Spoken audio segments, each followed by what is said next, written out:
Hello, hello, hello, and welcome to another episode of the Happiness Retreat. I am your host, Kimberly Treves, and today we have the good fortune to be in conversation with my dear friend and colleague, the amazing and multi-talented Jason Addison Ames, who is the founder of Wave Foundation, the co-founder of Practical Magical Media, a channel and an energy worker. Hello, Jason, and thank you so much for taking the time to share with us today. Hi, Kim. It's so good to be here with you, and thank you for inviting me on. You are so welcome. As this conversation is all about spirituality and the soul and becoming the master of your own energy, I'm very excited that you're here today to share with us how channeling is a vehicle for transformation. So, Jason, can you please start by telling us a little bit about your background, your education, and what prompted you to become interested in channeling? For sure. And I love your question. What prompted you to be interested in channeling? I wasn't. and we'll get to that, but it just started happening. My background really has been in marketing. I worked for 20, 25 years in corporate marketing, and for a chunk of it in international marketing. I lived in New York City, San Francisco, and Orlando, Florida, and that was my life for a long time. I In 2019, I began to have some really amazing experiences that drastically changed my life, and have come to find out that it was something like a walk-in. And for those of you that don't know what a walk-in is, that's when one person's soul leaves and another soul or governing body comes in to manage or work with that life. And so my old soul left, but a new soul, in the traditional sense, didn't come in. I have a direct connection to the angelic realms through Archangel Michael. So that was a pretty big shift, and a lot changed at that point in time. And obviously, as you could possibly imagine, my frequency raised substantially, and I had a lot of psychic abilities and gifts open up for me. And one of them was channeling. And so how that started happening was the angelics, and then also the ascended masters, who I really work for, I've come to find out, um, kind of took over my life.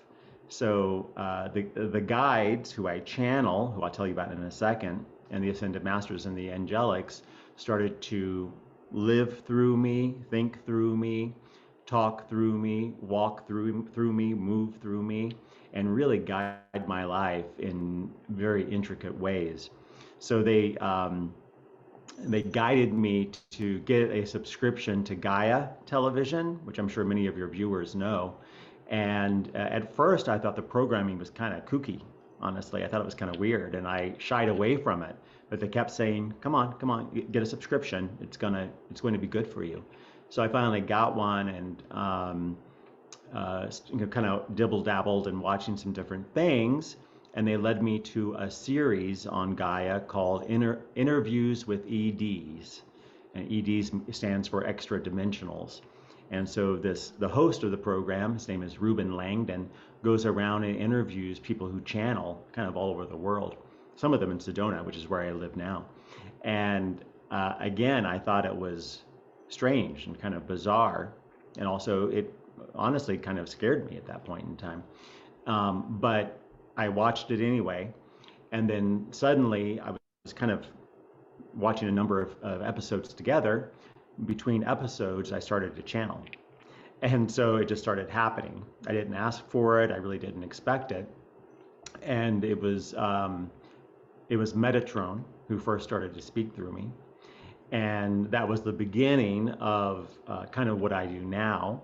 And now I primarily channel a collective, which is many different beings who speak together as one voice, a collective of angels, of course, ascended masters, a group of 9 angels called the Angels of Omnipotence, master teachers, great teachers, extraterrestrials, interterrestrials, spirits, devas, like nature spirits, and trees. So it's a pretty big collective, and they work together and speak to me, speak through me as a full body channel. So my whole body changes, my voice changes a little bit, and they move through me. They move my head, my hands, etc. And they are working with people, couples, groups, you know, through events, both my own events and other people's events, to help give information that helps people and groups of people evolve, get through whatever kind of situations they may be in. Maybe they're stuck, they're looking for transformation, or they're going along life and they think they're going in the right direction, but just want some confirmation of that. So there are other beings that come through as well as part of this connection to the angelic realms and to the ascended masters as well. I am able, and then also the guides are able to speak and connect with any being anywhere from any time, if it be for the highest good and that being is available. So sometimes there are other beings that come through. It can be people who are alive that I and we and they can tap into, and it's non-intrusive. So it's only with the okay of the soul and the higher self of that person are we able to kind of connect and get some information. Could be people who have moved on, could be beings from other realms or other planets, or let's say trees, for example. That's happened in a number of sessions with people. So it's really beautiful information that comes through, and it's always in the highest and best interest of all of those involved. And I've seen it really dramatically change people's lives and have profound impact. So I'm really honored to be able and to be available to do this work. I like how you say you're actually working for them. Yeah, You have quite the bosses. I do. I do. Yeah, and you know, as I have evolved since this kind of new experience started in 2019, I've learned more and more about how this all works and what I'm here to do. And so that information is kind of relatively new to me. Is that I'm basically an employee of the Ascended Masters of the Order of Melchizedek, and kind of the mechanism by how that works is through the angelic realms. And the angelic realms work very closely with the Ascended Masters. They have kind of the same mission when it comes to humanity and the earth, and that's to help it evolve. And so it only makes sense that with my angelicness, let's say, many people refer to me as an angelic, and that's kind of the best way to describe me, is that the angelics and the ascended masters are closely connected. So the kind of the avenue by which I work with the ascended masters and Melchizedek is through the angelic realms. It's pretty cool. So you've answered what channeling is. You've answered my question of how you got started. I love that. It was an Mhm. accidental channeler. Like I'm an accidental meditator. I was in a class and all of a sudden just started Yeah, meditating and didn't know what I was doing. But yeah, it's profound and it's lovely, right? it is. It is. I love, I'm going to try to quote the experience from another channel who I saw on Gaia television back in my formative times here, Joan Walker, and Joan channels Metatron, and has been on Regina Meredith's Open Minds on Gaia television, channeling Metatron. So I watched her very closely, would watch her again and again early on, and she tells the story about she was home with her husband. Her husband was watching football, and she was like in the kitchen while he was on the sofa watching football. And all of a sudden, Metatron began to channel through her. And her husband was watching football, and kind of grabbed the remote control and said, "I'm gonna stop the TV for a second and ask what's going on with my wife back there, because like a man's voice or a deep voice was speaking through her." So it's funny sometimes, from what I've seen, it just starts to happen with people at just the right time and just the right way. And it's not always people who seek it, but it's kind of divinely planned in that way. Hmm. It's all divinely planned, right? We think there's chaos, but is there really chaos? There is not chaos, and I can confirm that from all the information that I get. Is, as people think about chaos theory, which I'm sure you're familiar with or heard of, people try to understand chaos. It really is just a mathematical pattern which is not known yet to humanity. There is no chaos. There is only order. Hmm. And we both know that nothing changes until something happens to disrupt your pleasure or your tolerance level, right? So we need these little incidents to happen that we think are chaos. Yeah, I mean, for tolerance level, I would almost say comfort level. Yeah, there you go. We as humans are many times happy to live in the status quo, and the idea of after something has happened, a tragedy or a crisis, people talk about the return to normalcy, Hmm. and the guides talk about the idea that that is really a tragic idea, and it really is no such thing. There's an old saying. I wish it was mine because it's so good, but there's an old saying that says, "You never step in the same river twice." And everything is always flowing and moving and evolving. So there is no such thing as return to normalcy.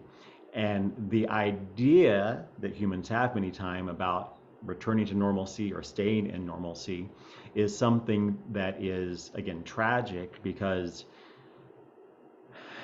the more humanity and humans individually understand that everything is evolution, and in order for them to really be who they truly are, they must always be evolving. Really, the more as a human race we will quickly evolve and develop.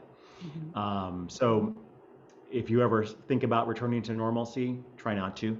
Continue to move into the unknown, because that's where you really grow. Right, right. And that's what the excitement is anyway, right? I mean, Sure, sure. finding what's on the other side.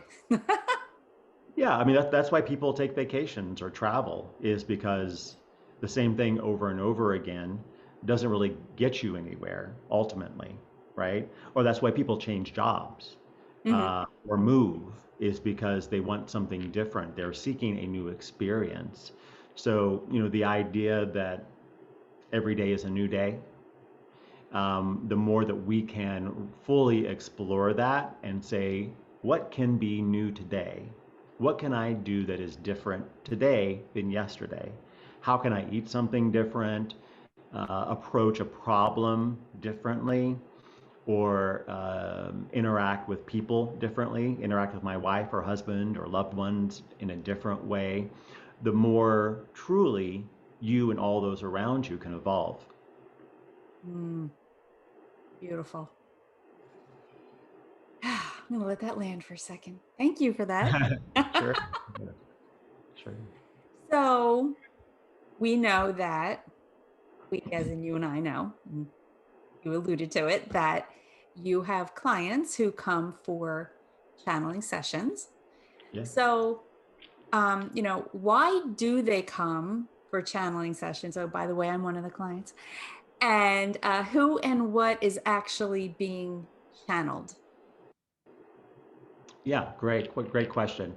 Well, like I said earlier, people come to the guides.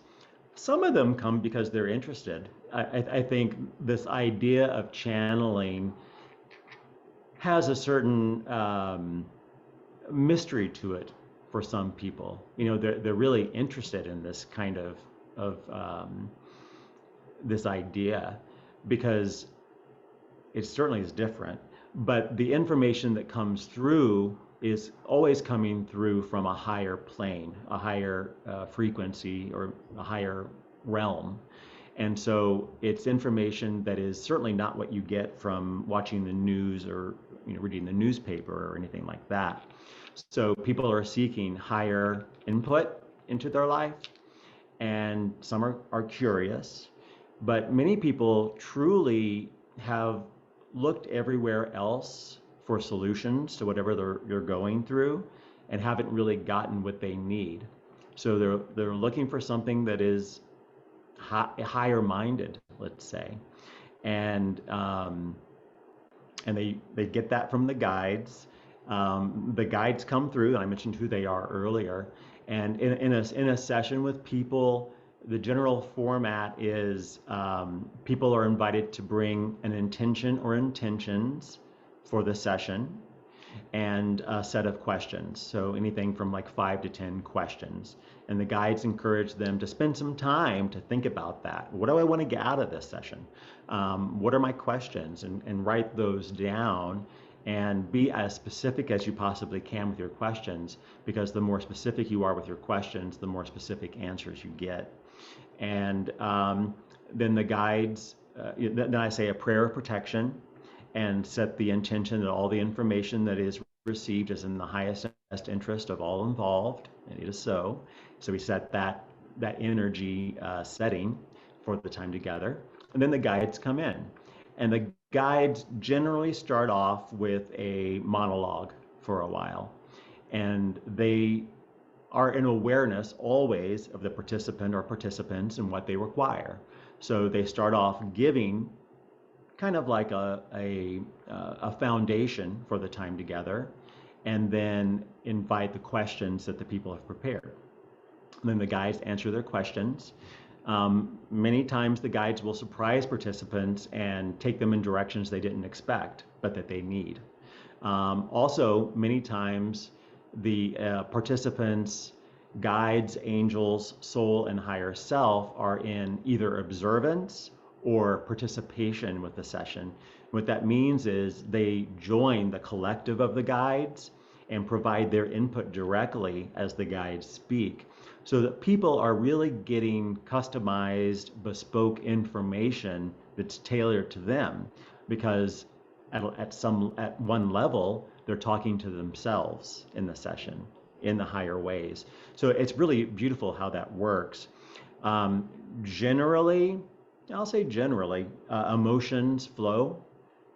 People cry, people laugh, and every session that I have been through has always been beautiful and profound. And what happens to me during the session is I step out of my body and kind of go over there to a place of light, and I observe the session. Sometimes I'm pretty far out there and I don't remember much of what the session is. I might remember little bits and pieces, but I'm not really involved because it's not my session. I'm just the vessel, I'm just the channel for it. The guides are the one doing the work, and it's their words, not mine. But it is the feedback that I get is definitely profound, and again, it's just, I say it again because it's so important for me to say, it's such an honor to be a witness to the work that the guides do. Well, I can give testimonial here that, the is it the stones? You can't always get what you want, but if you try, sometimes you might find you get what you need. I mean, you can go in with Yeah. a question and you think that question is going to vet clarity on this path here, and it's over here, and it's bigger and better and more than if you had gone down that path over here. So it's always profound. It's always a treat. It is always very loving and very kind and very, I mean, we can say, I've heard people say, for the highest and best interest of all, or for the highest good of, whatever, whomever. It truly, truly feels, and from what I've encountered, it is truly for the highest and best interest of your client to receive this information. Yeah, I appreciate you saying that. It really is so, and it can be a lot of fun too. So I don't want your viewers to think that it's there's no joy in it, and and you may even want to comment on this, is that there's a lot of joy in it, There and is. sometimes it's a lot of fun, and there's some laughter. The guides even add humor, Yes. kind of guide humor to what they say. So it's beautiful to watch, but it's just it's interesting to see as the higher information comes through how it really does change people, because it's not just the information, but it's also the energy. Absolutely. So you're getting a raise in your frequency, an increase in your frequency, just by participating with the guides, because you don't come away from a session with the guides without being unchanged, without being changed. You know, you never walk away unchanged. You always walk away changed, and that's more than just the information. And a lot of people say they listen to the sessions, because I always encourage participants to record it. So many people say I listen to it multiple times, or I put it on my phone and I go for a walk and I listen to it, so that I can kinetically receive and absorb the information. There's lots of little nuances in the way that they work. So a lot of times it's almost like a really well written book or movie or play or TV show. If you watch it a few times, you might discover some little hidden gems or Easter eggs in it. That happens many times with sessions with the guides. You go back and you listen and you go, oh, I didn't hear that before, but that's really cool. So they work beautifully, and it's always a delight. Yes, absolutely. There's not been one time that I've spent with you and the guides that I've not laughed. Good, good. I'm glad to hear it. Have you ever cried? Uh, Once or twice. Yeah, yes. But it wasn't out of desperation. It was out of, oh, thank goodness I get to raise above that. Thank goodness I get to look back at it from the 30,000-foot view instead of the 100-foot view where I was stuck in it, or for me, 5'1" view, right? But thank goodness that I got to get to look at it now from this 300-foot view where there's so much more perspective when you're not stuck in it, and when you can look down, when you can look at it from a different angle. Yeah, yeah. The guides talk a lot about freedom and encouraging individuals to be free, and that can really elicit a lot of emotions. And when people cry, many times it's release. Yeah. So you're releasing, or one is releasing some of those things that have kept them imprisoned. And so it's like, I'm sure many times when people get out of prison, they might cry or shed a few tears, because they're really releasing the things that have held them down, and they're moving into freedom. So it's a beautiful thing to cry, to be emotional about. Yeah, absolutely. So, can you give us a little insight on what practice, or how is the best way to approach channeling Mhm. so that the information received is the highest and best information? Yeah. Well, I think the first thing I would say is, be in the frequency of love, joy, and peace.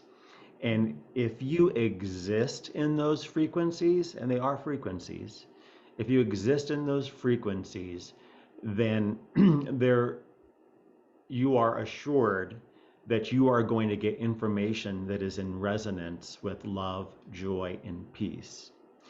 If one is in a place in their life where they're not in that space, um, you are more susceptible, should you try to channel, to get information that is in resonance with whatever your resonant field is resonating with. Oh, So if you are in fear, if one is living in fear, they can be getting messages, potentially, not always, but potentially, that are in the resonance field of fear. So, it's one of the universal laws. What you put out is what you get back. Some people call it karma, um, but that's kind of really what karma is. What you put out is what you get back. It's a reflexive universe that we inhabit. So it's ideal, truly, if you are truly in a space where you consistently live in the fruit of the spirit. And so some of your viewers may know that term, and that is, just so everyone is on the same page, love, joy, peace, patience, goodness, kindness, gentleness, self-control, teachability, and faith. If those are your names, let's say, that's what you do, that's what you go by, that's what you inhabit, then you are assured that you will be getting information that is in alignment with those frequency patterns. Also, the importance of intention setting cannot be underrated or undervalued. I always, with every session that I do, set that intention, and I know you hear me do that consistently, is that I resonate with the fruit of the spirit. That's kind of where I live. That's the community that I inhabit.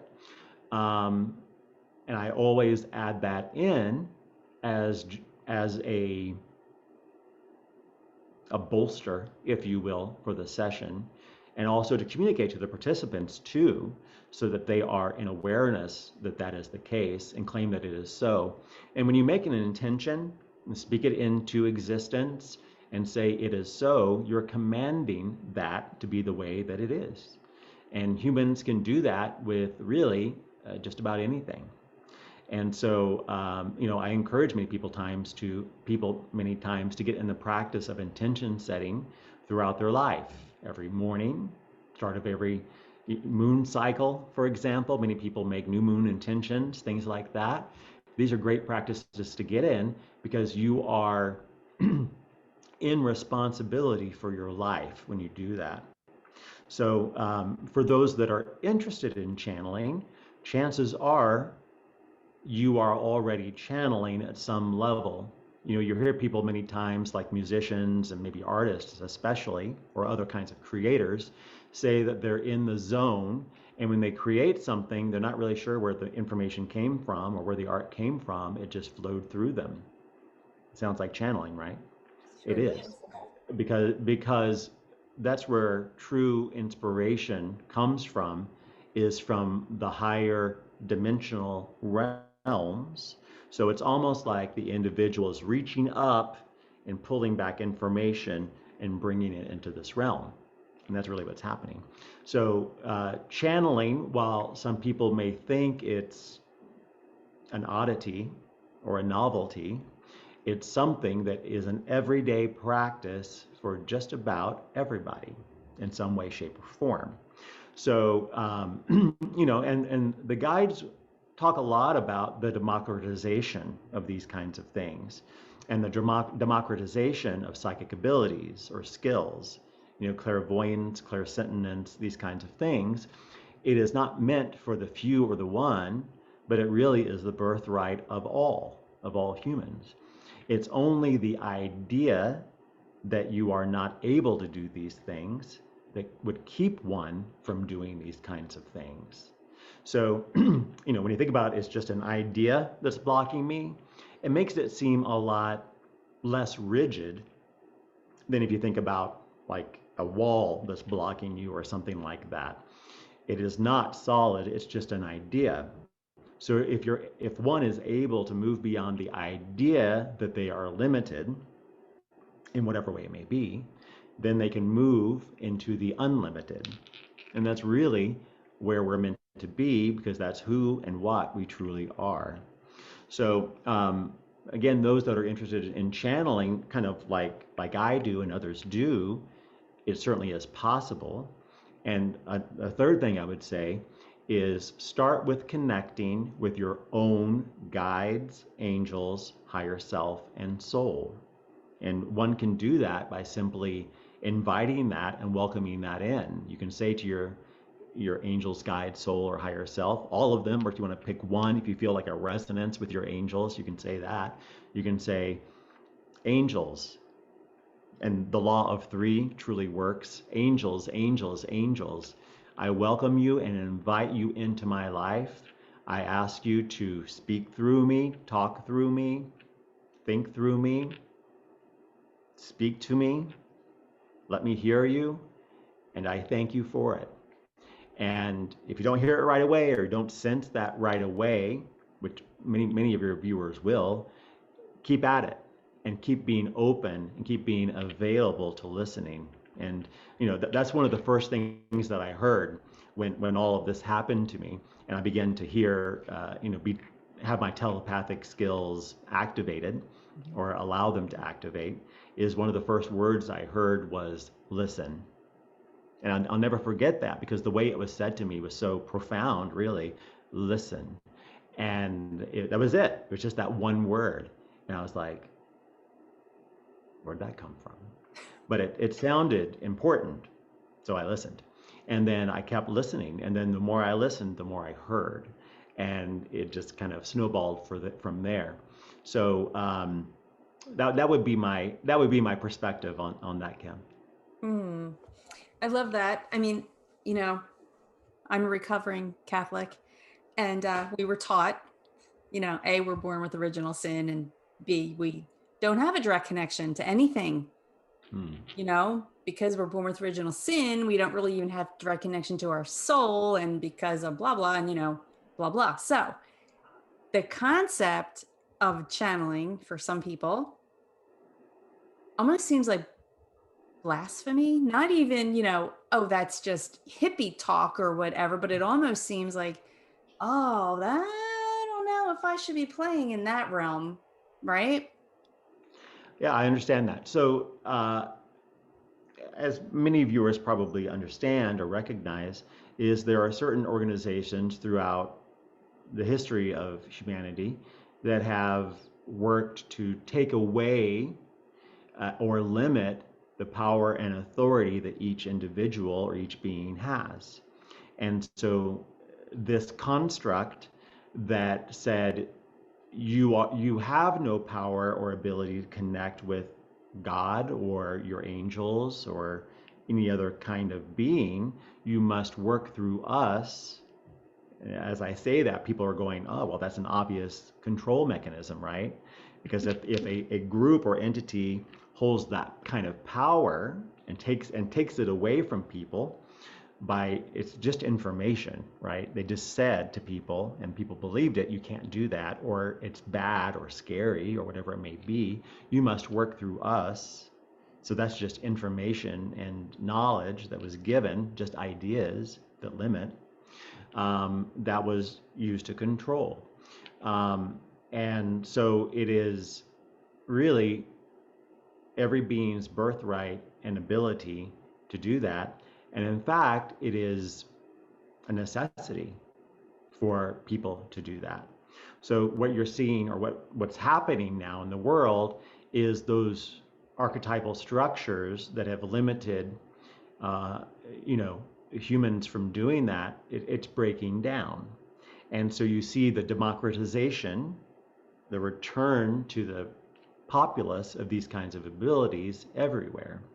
And that's why you see, and there's the idea of channeling, and kind of in the way that I do, is becoming more and more known, and more people are doing it, because that's a movement to return the power to the people, truly.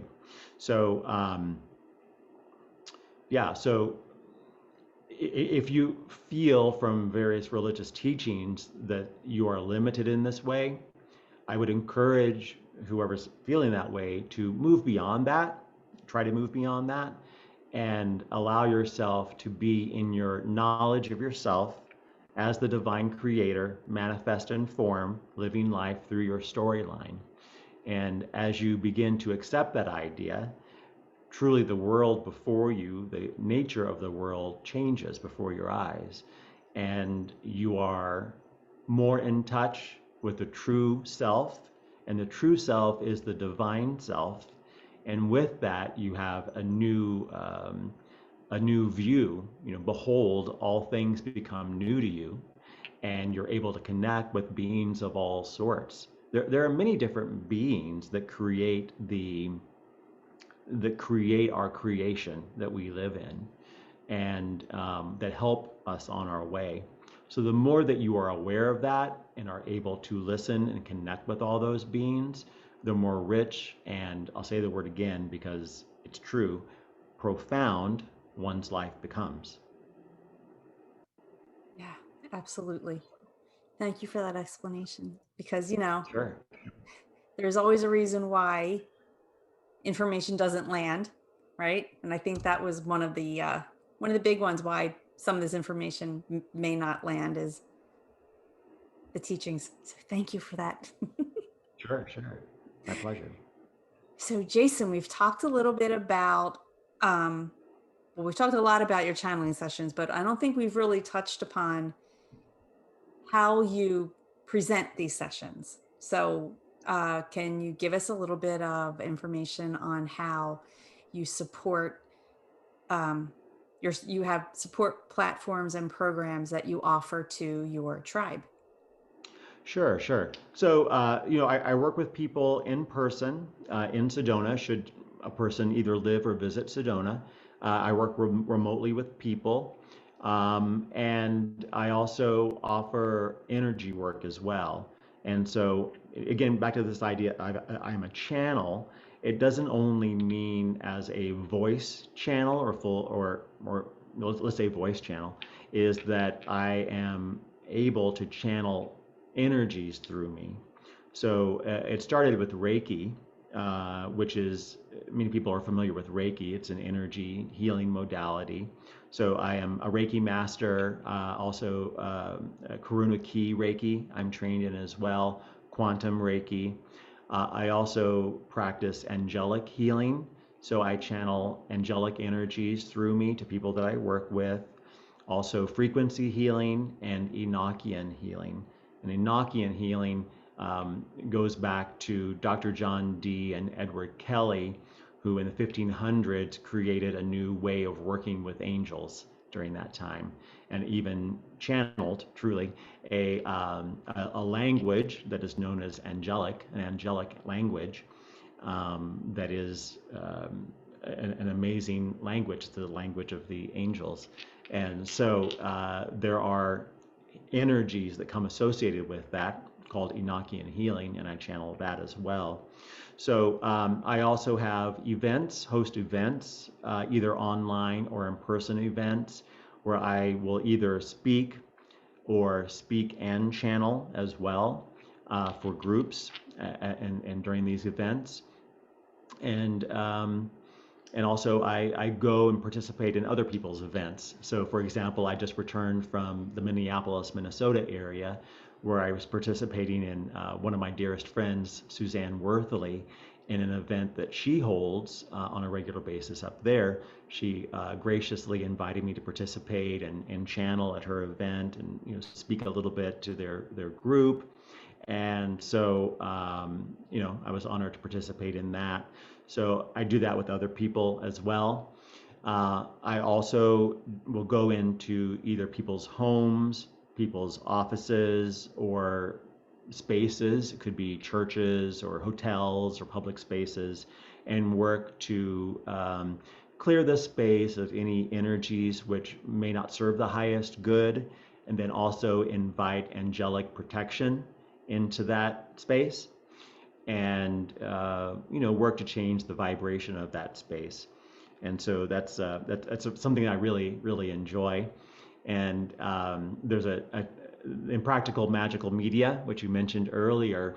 It's a media company. So I and my business partner Leah Griffith, we have some television shows in development, a cookbook coming, and a podcast called the Practical Magical Podcast.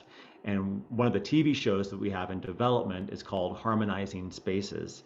And this is a cool 30-minute program, similar to some shows you might see on HGTV. She and I go into different people's homes or spaces, offices, again, public spaces, whatever it may be. And in each program, there's a challenge, there's a problem, something is not quite right about the space. And so we come in and I work with the energy and the beings in the space first and invite angelic energies in. And then my partner Leah, who is a designer, she identifies what can be improved in the space in terms of design, color, feng shui, balance, and those kinds of things. And by the end of the episode, we have really upgraded the space. And at the end of the program, we look at the owners or proprietors of the space a few weeks later and see how much improved that the space has been and how much more they're enjoying the space. So those are just a few of the ways that we work. And I find that as the guides develop what I'm here to do, there are many times new things that come around the corner. So in a year's time, I could be doing some different things as well. So we shall see. Oh, and we shall get back together I look for forward another to it. interview. Yeah, it'll be fun. Wow. One thing I just wanted to make sure was clear is that your channeling sessions, your private, sorry, backpack. Mhm. Your energy sessions are private one-on-one sessions, but your channeling sessions can be private one-on-one, couple, group. Uh, there that's just a nuance that I think Mhm. is important to know because, well, maybe there's a couple that wants to have a Sure. channeling session, right? So yeah. For sure, for sure. And I work either in person or remotely. I Mhm. work really internationally. So I'm very familiar and comfortable with the Zoom um, way of working, and it's very effective. That's the way you and I work. Right. You're in the Pennsylvania area, and I'm in Sedona, Arizona. Although you're invited to Sedona, by the way. So And uh, Sedona is my happy place, so I will be there. yeah, it's an amazing place. And I do work a lot here in Sedona. The guides talk about how Sedona is the most important place in the world because there's a lot of fast evolution happening right now on Earth and with the human kingdom and all the inhabitants of Earth. And so Sedona is an important intersection point and power point that is going to really power all of us into the fifth dimension. So, I encourage people, if you're drawn to Sedona, come and visit, experience it. It's a truly special place. Yeah, absolutely. Absolutely. Jason, Yes. thank you, thank you, thank you for joining us today. As usual, every time we speak, I treasure all of your insights and all of your wisdom. And I know this interview has just been jam-packed with information for us all, really.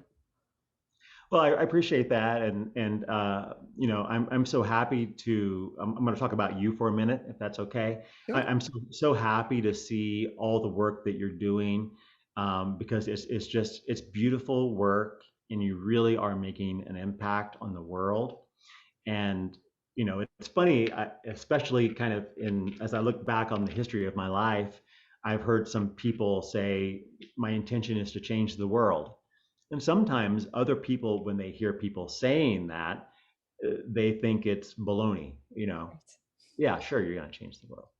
But truly, whenever anyone seeks to do that and then put their plans in motion and have the highest and best intentions, it truly does change the world. Even though you may think it's just a local thing that you're doing, or maybe some person may say, I created this YouTube channel and I put out these highest and best messages on a weekly basis, and I only have 30 subscribers.